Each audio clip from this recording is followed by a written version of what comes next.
Hi friends, আমি মমিতা। আজকে আমি দুপুরে একটা রেসিপি নিয়ে চলে আসলাম। পুঁটি মাছের ঝাল বানাবো।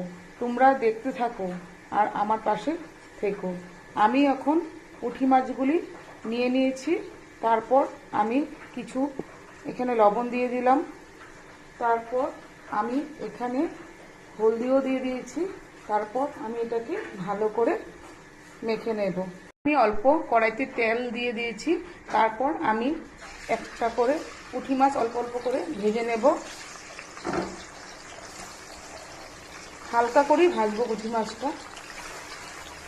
এখন আমি তেলের মধ্যে কিছু কাঁচামরিচ দিয়ে দিয়েছি, অল্প কালি জিরাও দিয়ে দিয়েছি, সম্বার দিয়ে দিয়েছি। এখানে রসুনটা একটু লাল লাল করে ভেজে নেব।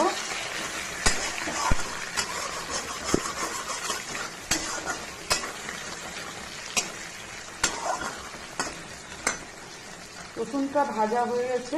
এখন আমি এখানে টমেটোটা দিয়ে দিচ্ছি।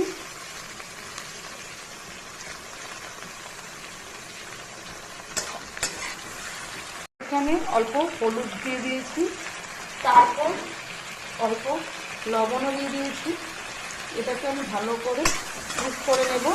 অল্প করে ধনিয়া গুঁড়া দিয়ে দেবো। ধনিয়া গুঁড়া দিয়ে দিয়েছি। তারপর এটাকে ভালো করে আমি কষিয়ে নেব। এটাকে অল্প করে এখানে ঝোল দিয়ে দিলাম। এটা ভালো করে আমি ফুটিয়ে নেব।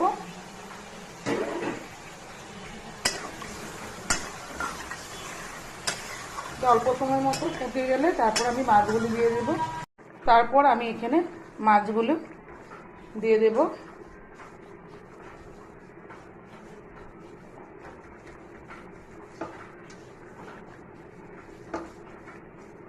সব মাছগুলো দিয়ে দিয়েছি।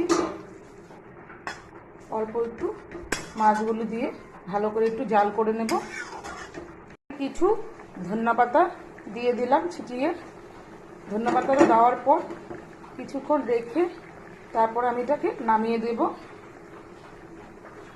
এখানে আমার পুঁটি মাছের ঝালটা রেডি হয়ে গেছে। তোমরা দেখো এরকম হয়েছে। একবার তোমরা ট্রাই করে দেখবে পুঁটি মাছের ঝালটা খেতে কিরকম লাগে। আর আমাকে লাইক, কমেন্ট, সাবস্ক্রাইব করে দেবে। আর আমার ফেসবুক পেজটাকে তোমরা ফলো করে দেবে। টাটা।